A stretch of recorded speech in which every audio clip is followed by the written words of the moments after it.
Welcome Display Divas and Digital Dons. It's Prof G, and it's time to drop a bit of knowledge on how to set up this inexpensive ili9341 standard 2.2-inch TFT 320x240 color display. Now, if you've ever dropped by GeForce Labs at Boston College, you'd see that I've got a lot of gear for teaching my course, and unfortunately, this gets expensive, especially as the class gets more popular. Now, in an ideal world, I'd use a display from Adafruit with an iSpy connector. Those displays are super easy to use because they have a convenient ribbon cable, and those displays are supported by the world's greatest team in the hobbyist electronics industry. Plus, one iSpy connector can be reused with any display that supports the iSpy ribbon. But university funds are a bit tight lately, and along with all of the other equipment needs that I've got, I wanted to get 40 displays for the upcoming semester so that my students could add displays to their projects.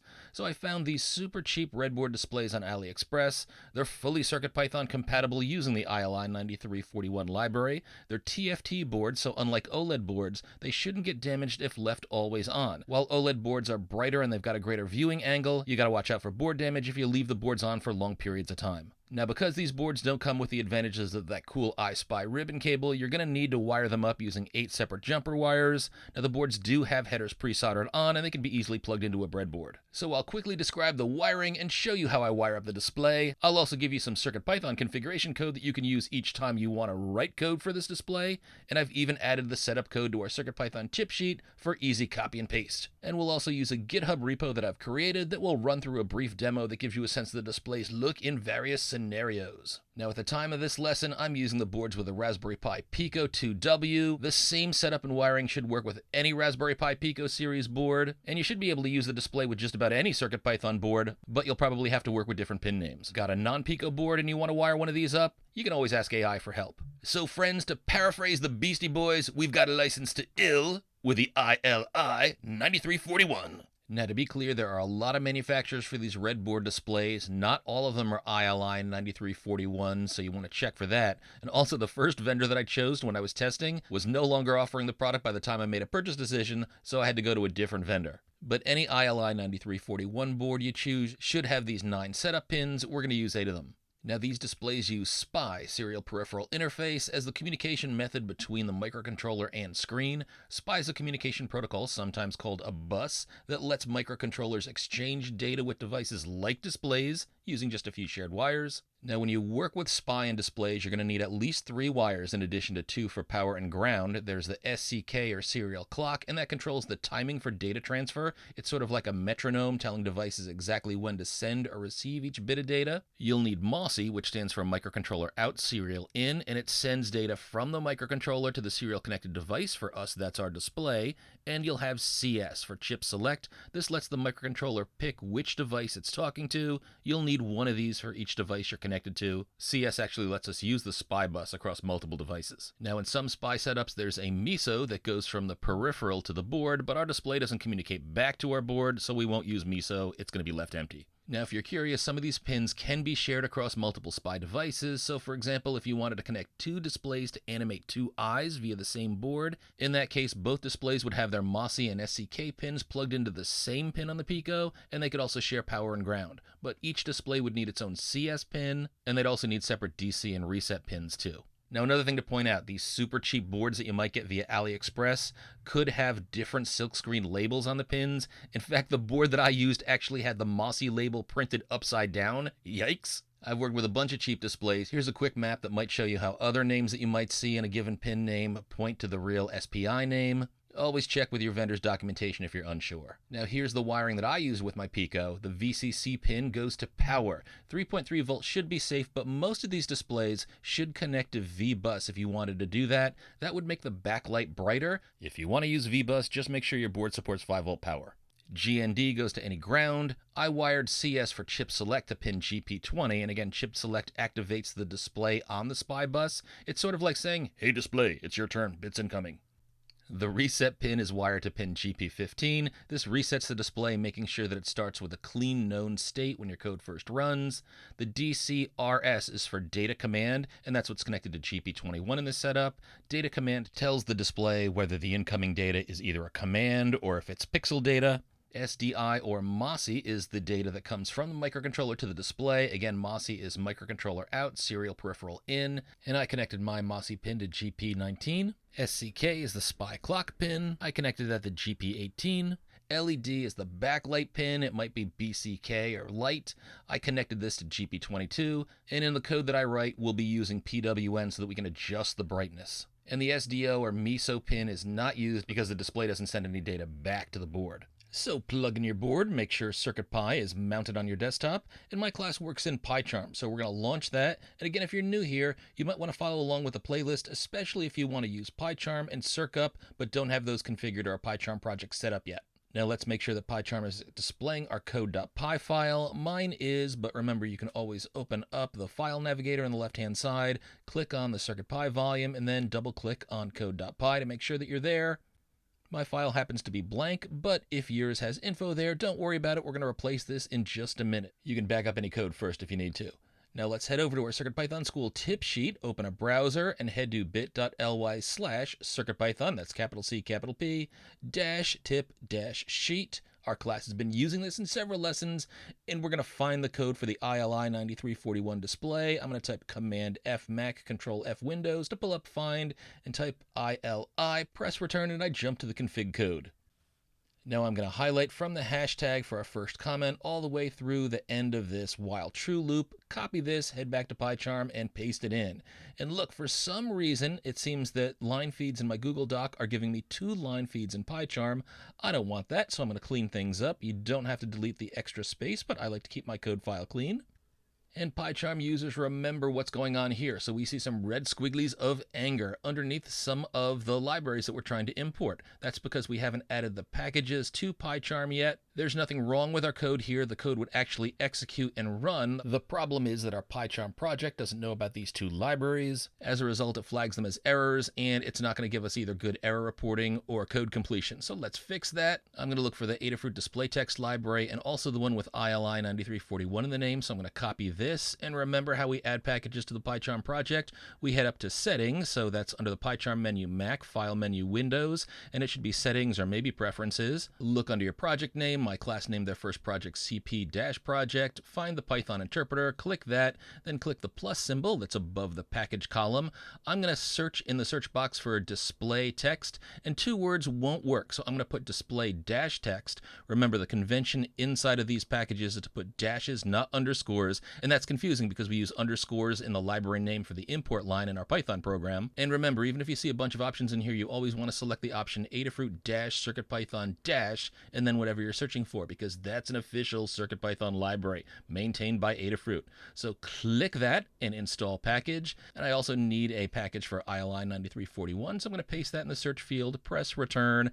Again, don't select the one that's just Adafruit. You want Adafruit-CircuitPython-ili9341. Click it, click install package, close, OK, and the red squigglies of anger go away. And again, these steps are only necessary for PyCharm users, but now your project will have all the awesome code completion and error reporting for the package we just installed, something you don't get with many of the other Python editors.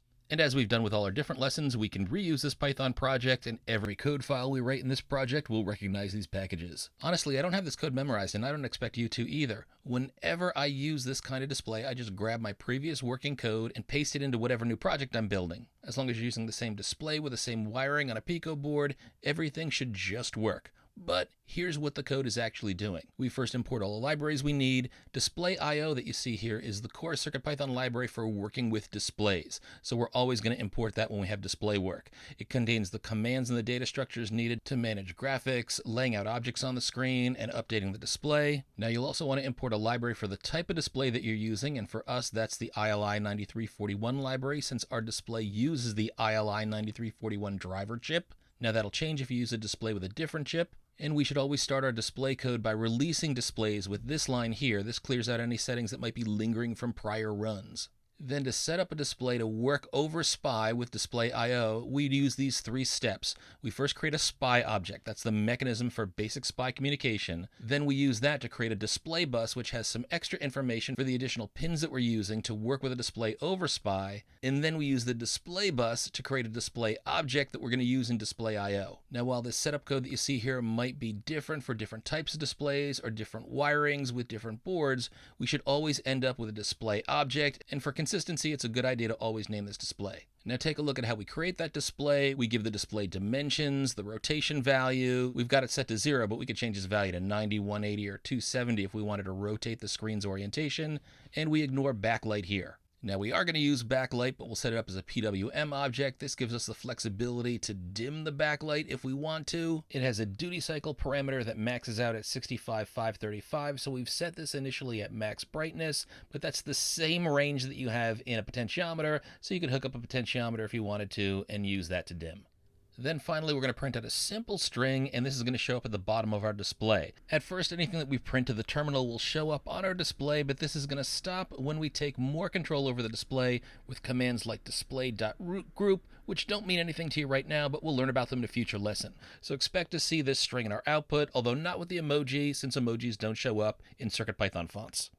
Now, since we're using new libraries, we also want to install those on the lib folder on our CircuitPy board. We're going to use circup for that, so let's first save our code.py file, Command-S, Control-S, Windows. The save changes circle should go away, and once we've done that, we can use circup to look at this code.py file and automatically install any libraries we need into our lib folder. Circup is awesome! So we'll head to the PyCharm terminal, and at the prompt, enter circup space install space -a, press return, and any library files that are needed are installed in the lib folder on our board. Nice. Now I'll quickly get into TO. Now if you look over at your board, you should see that our code is running, and we see a very tiny font at the bottom, ili9341 display initialized 320 by 240 landscape. Now note that emojis in strings in Python don't show up on displays. That's why we don't see this green check mark in our output. But if you want to make doubly sure that things are working, you can change this string in your code to read, "Woohoo, this works," or anything else you want, and then save it again and watch the display, and the new text shows up when the code runs. Nice! Now if you want to see more fanciness before we learn more about display IO code, I've got a more comprehensive demo for you in a GitHub repo, so why don't we go back to our browser. Now the demo I'm about to demonstrate will work fine on a Pico 2 or Pico 2W, but you might not have enough room on a standard original Pico. Those have less storage. Now here's the URL for this GitHub repo, and the best thing to do is probably to go in the video's description and copy it from there. I pasted it in there. Or you could also just go to github.com/Gallaugher, remember that's Gallaugher with a U, like Gallaugher, and search for the ILI repo. Right now this is the only one that has ILI in it. Either way you get here, this is what you should see. There's a wiring diagram and there's an image below, and if you click that, you'll see what the code demo looks like when it's running. Now I've got a couple of additional files in here, one with a demo if you're using a Pico cowbell with camera, another if you're using a cowbell with an adalogger. Now even though we're not going to use those other 2 files, we'll download everything in this repo because those other 2 files aren't too big. Just go under the green button that says code, pull down, and select download zip. Now yours is probably going to save to your downloads folder, mine's going to save to the desktop, and when you've downloaded it, find that file, unzip it if you need to, and then we'll go into the folder that we just downloaded so that we can see some things that we need to test our display more robustly. Now one thing to note, this is a pretty big demo. I'm going to drag over a large image, several large font files, so if your Pico has other files on them, maybe some other libraries that you used in earlier lessons or some sound files, really anything that we didn't add during this lesson, you'll probably want to delete those from your CircuitPy board so that you can fit everything we're about to drag onto the board. Now one thing you can do is delete all of the library files inside your lib folder and use circup to install all the libraries that your code.py file is going to need. Now none of these files is named code.py, but we're going to use this one here, big ili9341 demo, so let's click that and rename it to code.py. That's the one that's going to run on our board, and we're going to select these 3 files. The campus.bmp file, that's just a picture of Boston College in the fall.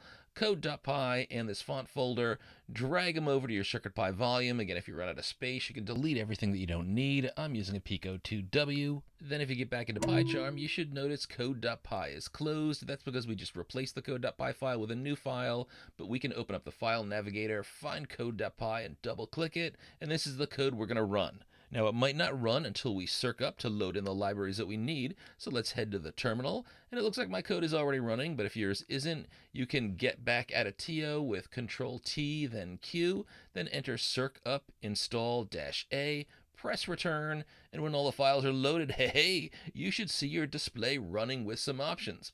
Now, the first cycle is sometimes a bit slow since fonts are initially loading, and there's some other setup that it's got to do the first time it passes through all the different demos, but we'll eventually see a startup screen with the name of the display, a font showcase, you can see a few fonts here, an icon showcase, a color test pattern, some turtle graphics that look like a sort of spirograph,